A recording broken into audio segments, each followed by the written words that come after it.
Servus, grüß euch und herzlich willkommen wieder zu einem neuen Video auf meinem Kanal Janka Filmschmiede. Danke, dass ihr wieder eingeschaltet habt.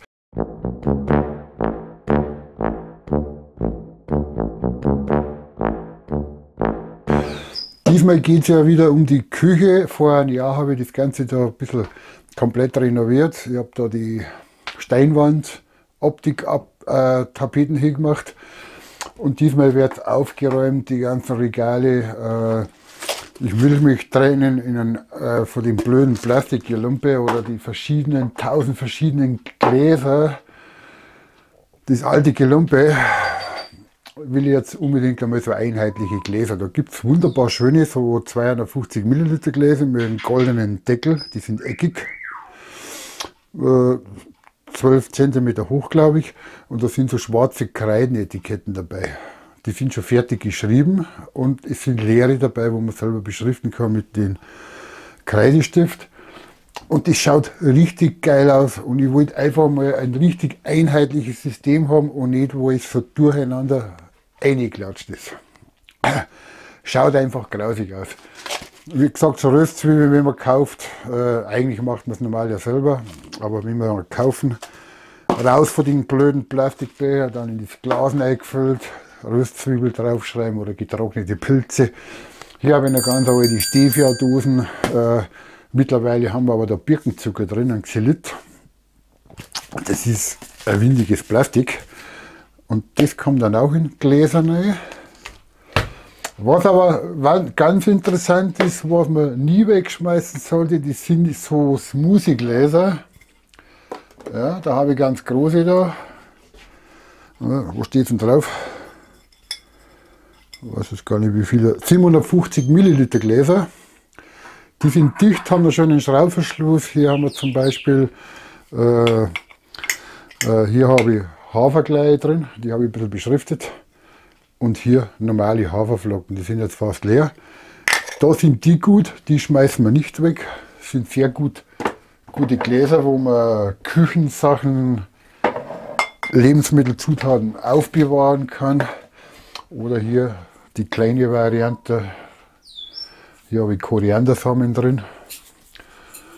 Und ja, und wenn ich sowas geschenkt bekomme oder wenn es einer wegschmeißt, wie so ein Korkdeckel, die schmeiße ich natürlich auch nicht weg, die hebe ich auf, weil die kann man auch wunderbar mit so einem Aufkleber beschriften.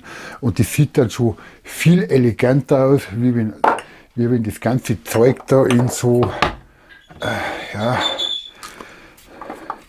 in so komische Plastikdosen drin ist. Die sind schon ausbauhalt. Nelken haben wir da drin. Was da drin ist, weiß ich gar nicht mehr, weil da steht nichts drauf. Und das ist der Sinn, warum ich das Ganze einfach ein bisschen anders gestalten mache. Ja, das war schon wieder von meiner Seite her. Das ist der Teil 1. Wie gesagt, Küche wieder optimieren, komplett den ganzen Ballast aufräumen, was nicht in die Küche gehört. Und alles schön dekorieren, umgestalten. Und ihr seid mit dabei beim zweiten Teil, wenn ich dann schon langsam loslege, den ganzen Mist auszuräumen.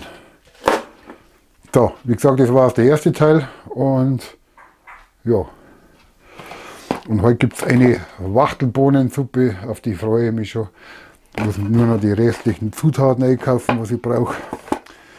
Die steht nämlich schon länger da oben, auch in so einer Schachtel. Die sind eigentlich schon abgelaufen, aber ich mache da keinen Hehl drauf. Wir nehmen es da nicht so genau und so streng. Deswegen kann man den wunderbar essen. Die habe ich hier eingeweicht. Aber das ist genau so eine Sache. Wenn man so Bohnen kauft, die kann man in ein Glas reinfüllen. Geht locker rein, diese Schraubgläser, was ich da bestellt habe.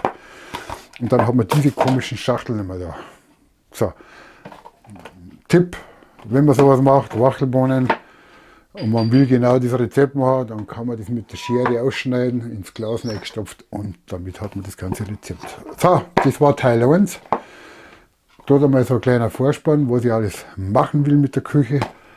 Und dieses Jahr geht es wieder los, alles ein bisschen schöner gestalten und optimieren. Also habe ich die Ehre beim Teil 1. Teil 2 kommt demnächst und danke schon mal fürs Einschalten. Lasst ein Abo da, wenn euch dieses Video gefallen hat und Und was ich nochmal darauf hinweisen wollte, genau, wir haben leider mal eine kleine Küche und da muss man schauen, dass es alles ein bisschen schöner und platzsparender sauber eingeschlicht ist. Wie gesagt, lasst ein Abo da, wenn euch dieses Video gefallen hat. Auf einen Daumen nach oben würde mich freuen und Kommentare, wie es ihr machen würdet.